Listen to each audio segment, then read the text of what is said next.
Welcome to This Explainer. Look, today we're cutting right through centuries of cultural baggage to look directly at the unvarnished original commands of Jesus. We're going to map out exactly what these radical instructions demanded of human behavior. Let's dispel a major misconception right off the bat, okay? These teachings, they were never meant to be just abstract ideas or catchy religious slogans you stick on a bumper. We're talking about intense, lived instructions designed to practically rewire every single choice a person makes.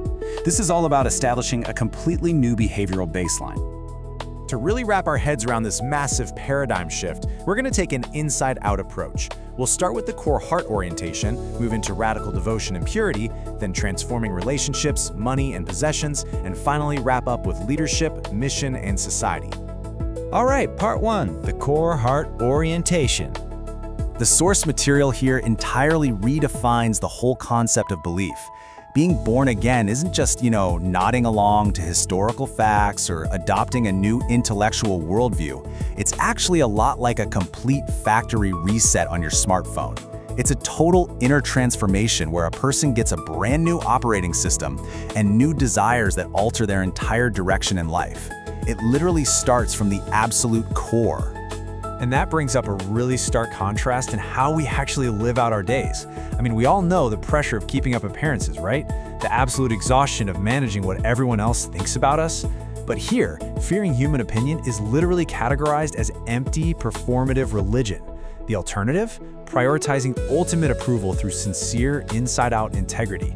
Truth matters significantly more than optics, and authenticity is absolutely demanded over performance. Moving right along to part two, radical devotion and discipleship. Now, righteousness in this context demands intense and frankly, sometimes uncomfortable honesty. It's not just about policing your outward physical actions, it's about aggressively auditing your internal intentions. For instance, the text makes it crystal clear that infidelity begins in the mind, way before it ever becomes a physical act. Because of that, followers are instructed to surgically and sometimes painfully remove toxic habits, influences, and patterns from their lives at the absolute root, regardless of the personal cost. So, obedience? It isn't presented as some optional add-on for the super devoted. Following these commands means a total denial of self-rule. Imagine deliberately handing over the steering wheel of your entire life.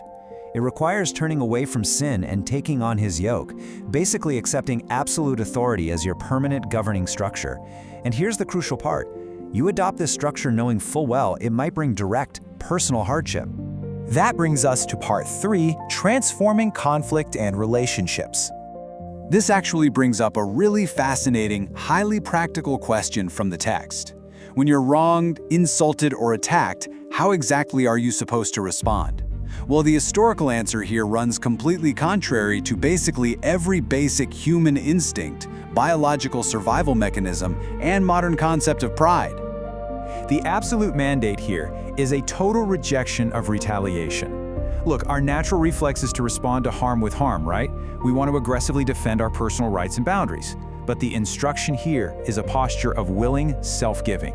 That means enduring injustice without seeking revenge, turning the other cheek, and shockingly offering more than the offending party even demands. It completely short-circuits the normal human cycle of violence and retribution. Furthermore, love in this specific context has absolutely nothing to do with warm, fuzzy feelings. It's highly actionable and incredibly demanding. You actually have to do good to the people who hate you, speak well of the ones cursing you, and pray for those who mistreat you. This highly unnatural, almost paradoxical response is meant to act as a direct, visible mirror to divine mercy in the real world. Interpersonal relationships are treated with massive weight in these accounts. Holding a grudge, throwing out insults, or harboring contempt, those aren't just viewed as minor personality quirks, they are categorized as severe moral failures. The required remedy is taking immediate, proactive initiative to reconcile. You have to check your own hypocrisy in the mirror first, and then extend forgiveness while permanently throwing away the scorecard. There is literally no limit to the amount of grace required. Okay, let's pivot to part four, money, possessions, and worry. We all know that constant grinding anxiety that comes with money, right? But these teachings draw a sharp, uncompromising line. You literally cannot serve money as your master. Anchoring your identity and security in accumulating stuff, the text argues that just leads to a baseline of endless worry. The antidote prescribed is replacing financial anxiety with generous trust. Prioritize eternal value, trust in divine provision, and give radically, especially to those who can never, ever pay you back. Finally, we reach part 5, leadership, mission, and society. These teachings completely flip the traditional corporate ladder upside down. They outright reject self-promotion, status chasing, and collecting fancy titles. True greatness is entirely redefined here as taking the absolute lowest role, literally the role of a servant. It demands deliberately humbling yourself and absorbing personal cost to elevate others, trusting that true honor is never self-appointed. And this isn't just some abstract philosophy meant to be kept secret either. It's a highly active replication model. Followers are called to execute a very specific procedure to spread this rewiring to others. It involves making disciples by modeling actual obedience, not just transferring intellectual information. They are to baptize new believers and rely entirely on divine power to sustain the mission rather than depending on their own human charisma or talent. Living all of this out obviously requires a really delicate balance of allegiances. Followers have to exercise deep, critical discernment to spot false teachers, fiercely uphold the binding covenant of marriage, and honor their families. Even earthly civic duties, things like paying taxes and respecting societal structures, are to be fulfilled, yet they always remain strictly secondary to a believer's ultimate, unshakable loyalty to God. So, how are we supposed to live in light of what is to come? As we look toward the future, these accounts really don't leave anyone guessing. They provide highly specific instructions on the exact psychological and spiritual mindset required to navigate what is often a pretty hostile and unpredictable world. The overarching command here is, in a word, hypervigilance. You have to remain watchful, spiritually alert, and live with the constant expectation of a final return. When given the choice, followers are commanded to actively choose the narrow, difficult path of obedience over the wide, easy path of comfort, remaining incredibly steady and faithful even in the face of direct, systemic persecution. So, to summarize everything we've covered in this explainer today, the bottom line is total, unconditional surrender.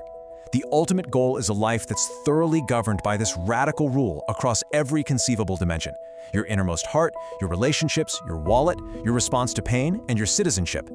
Pleasing God has to become the singular controlling priority of your life. Which leaves us with a final thought to really ponder. As you consider this comprehensive rewiring of the human operating system, ask yourself, how do these uncompromising first-century commands challenge the way you live, think, and prioritize your own life right now? Thanks for joining me on this explainer. Keep questioning, keep learning, and I'll catch you next time.